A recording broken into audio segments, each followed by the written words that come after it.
Isa na namang grupo ng mga estudyante mula sa OMNC na ang kurso IBS and Development Communication ang nag-interview. Pakinggan po natin ang ginawang interview ni na Lovelyn Rose Alcantara at Wendell Eslabra kasama ang kanyang grupo mula sa Section 2E. Tara, panoorin po natin.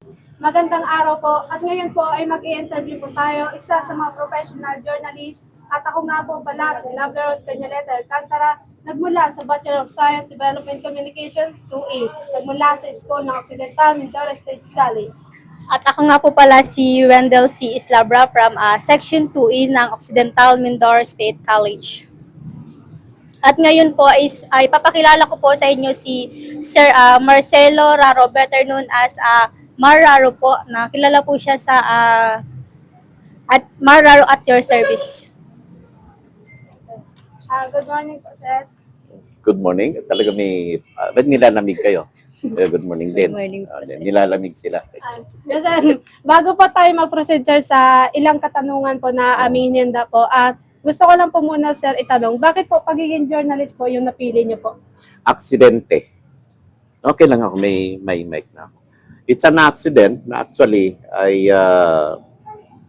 to make the story short, nung panahon kasi noong EDSA Revolution, noong kay Marcos Sr., that was 1984, 85 I think, ay habang sa EDSA Revolution, kaming magbabarkada, taga Manila kasi ako kaming magbabarkada ay laging nagbibiroan. Merong tumatayong isang reporter, may isang tumatayong anchorman. Dahil ginagawa naming biro yung nangyayari noon sa EDSA Revolution. So ito started, sabi namin nga, ako ang tumatayong reporter, at yung isa naman nakasama ko ay tumatayo ring anchorman. Pag sinabi niya, ano nang nangyayari ngayon dyan sa Krame? Ako naman papasok. Sabi ko, ito ngayon mga kaibigan, nangyayari sa Krame. So it all started, ganun lang, biruan lang, no? Biruan lang. Tapos, nung makarating ako dito sa Occidental Mindoro, nag-host ako ng isang parang sa isang program.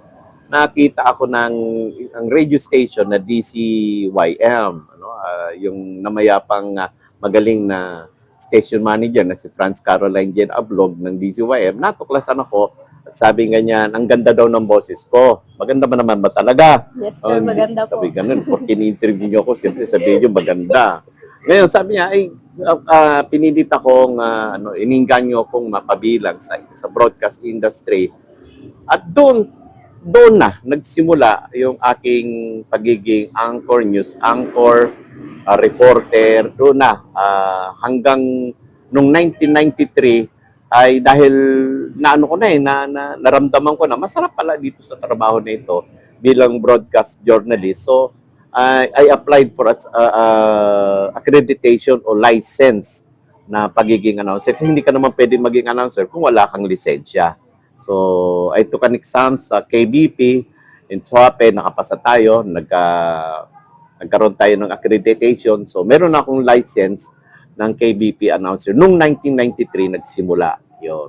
So, during that time, nagsimula na ako. Nagpunta na ako sa iba't ibang mga radio station na yung Cambio Todo ni Marraro, yung Marraro at your service, iba-ibang mga programang commentaries at news. Yun. Hanggang ngayon, ngayon naman, tayo ngayon ay nasa ilalim na ng Radio Mindanao Network, DZXL 558 sa Manila. So ako naman ang regional correspondent. No? Doon naman yon. So yan tuloy-tuloy.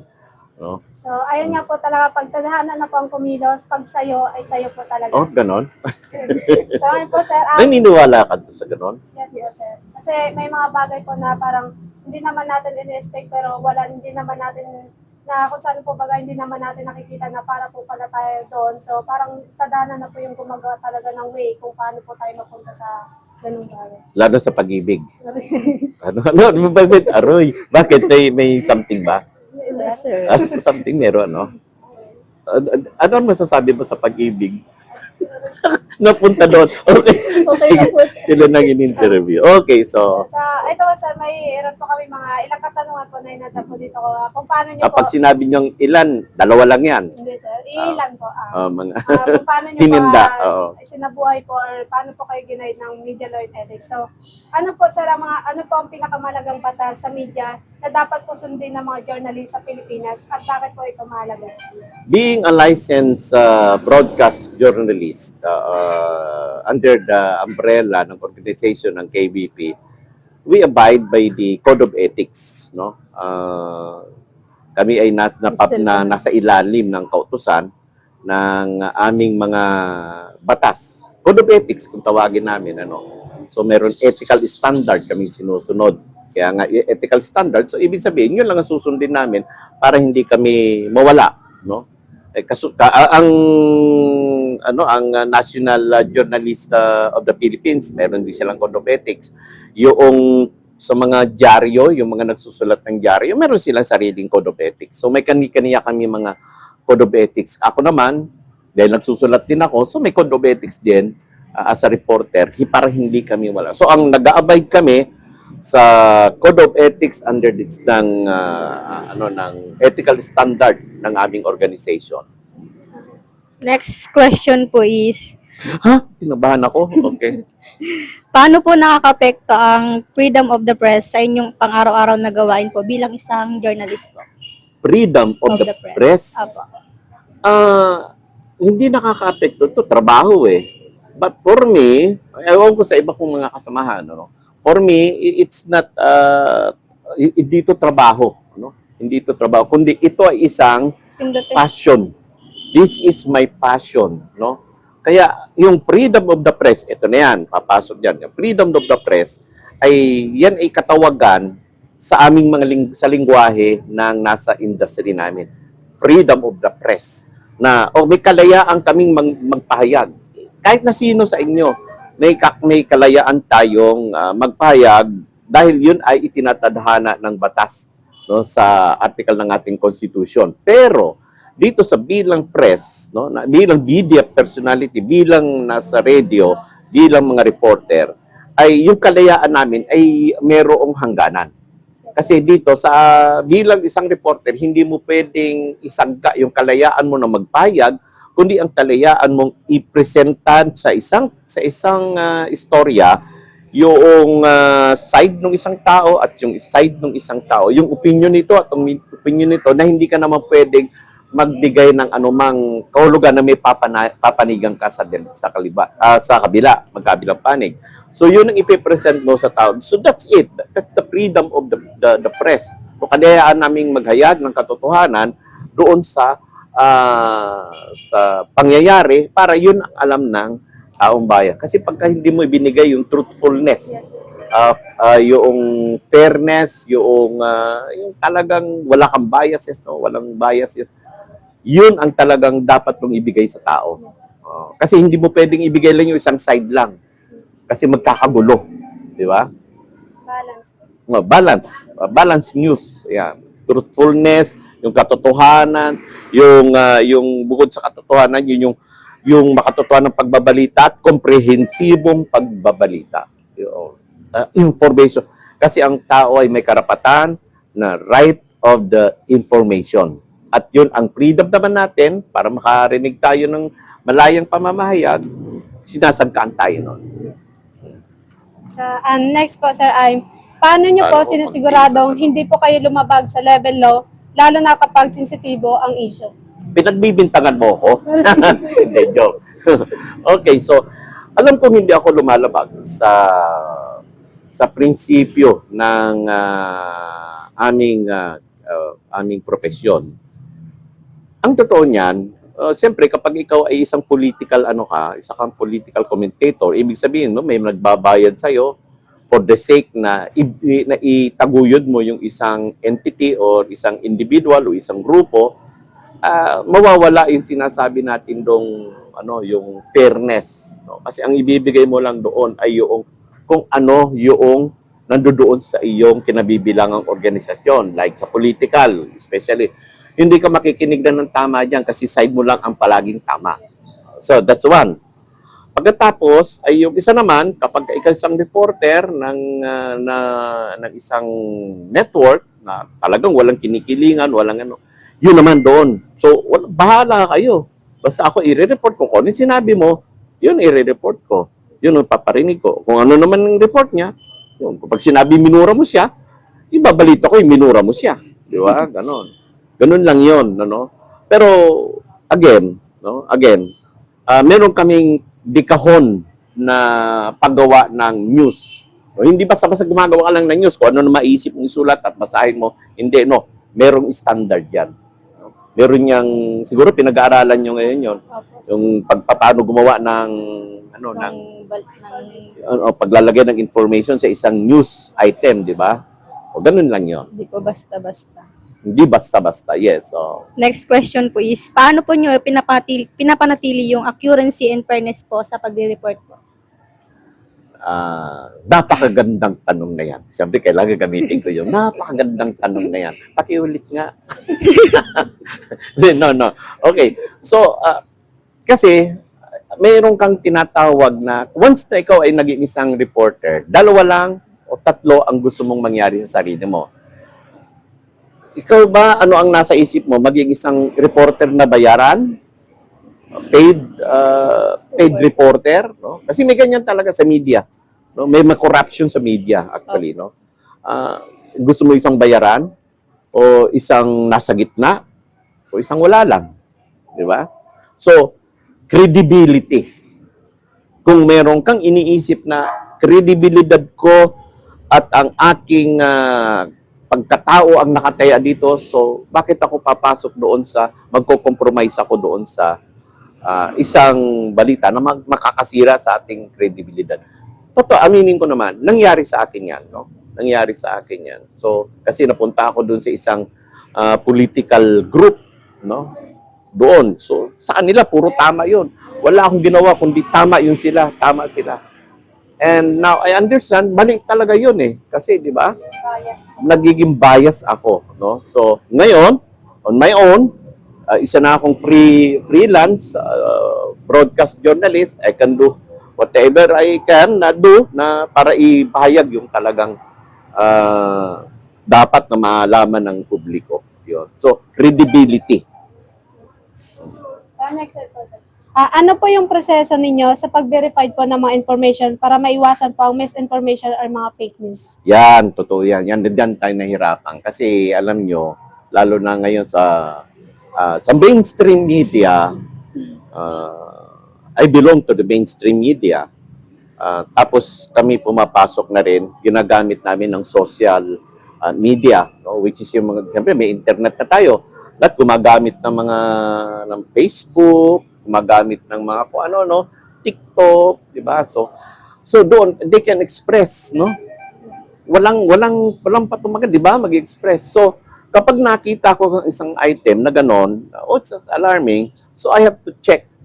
Pupuntahan ko yung tao na involved.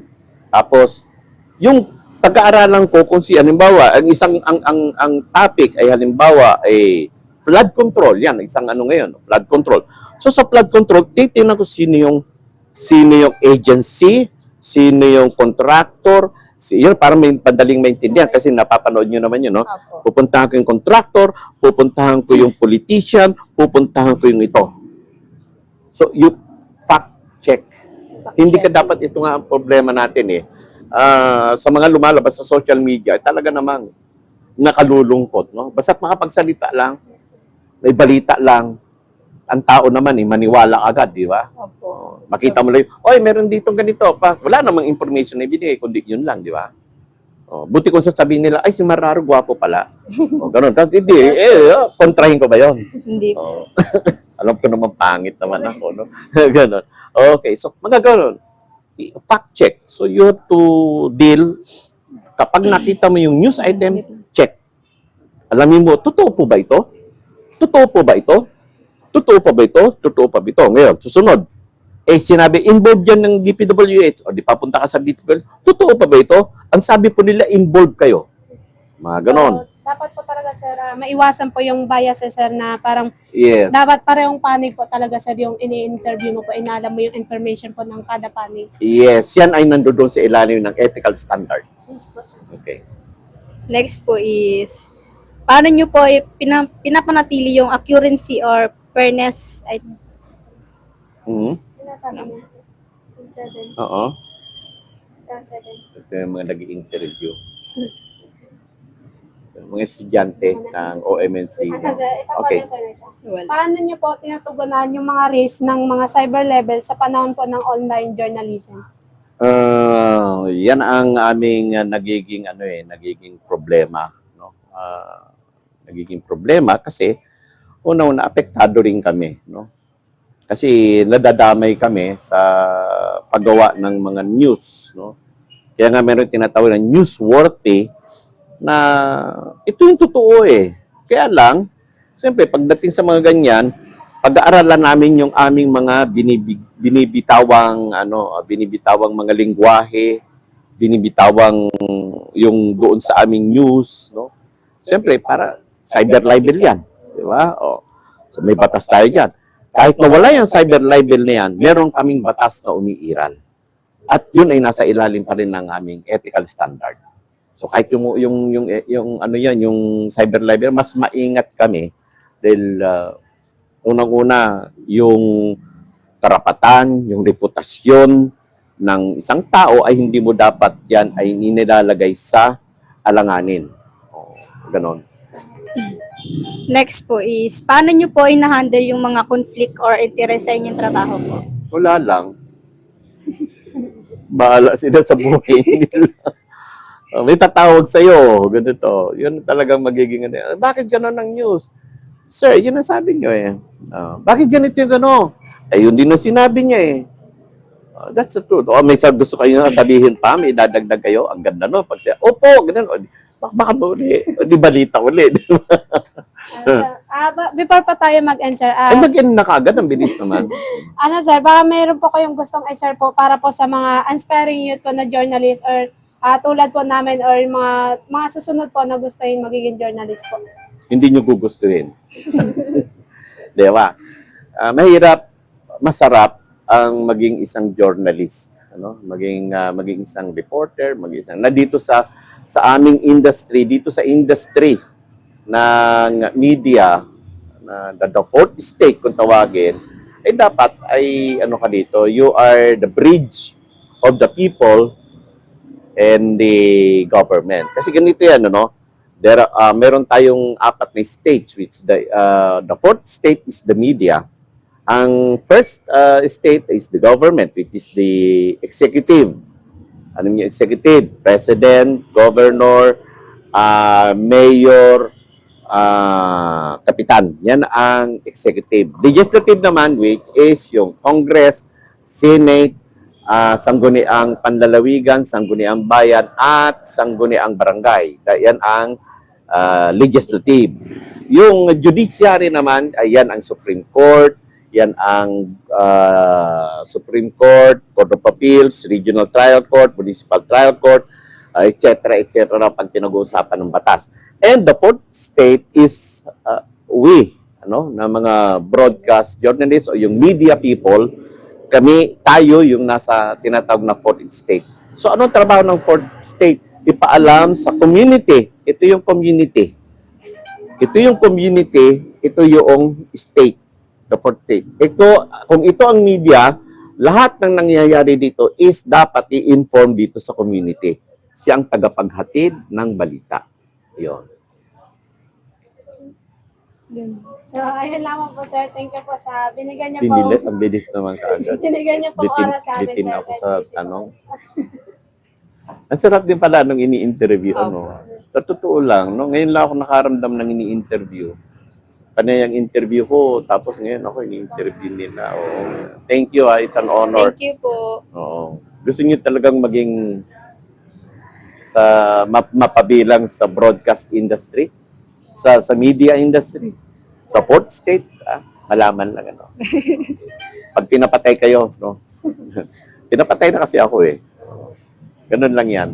Minumura ka, Yan ang mag-experience. Ayoko sana nangyayari yung bahagi yung experience, baka ayaw nyo nang maging media. Wag pumasok sa media. Okay. Aware na rin naman po. Aware na kayo? Opo, Kasi sir. nag-aralan na rin naman po. Sila ang ating mga mag-aaral na nangangarap na pasukin ang mundo ng journalism o media.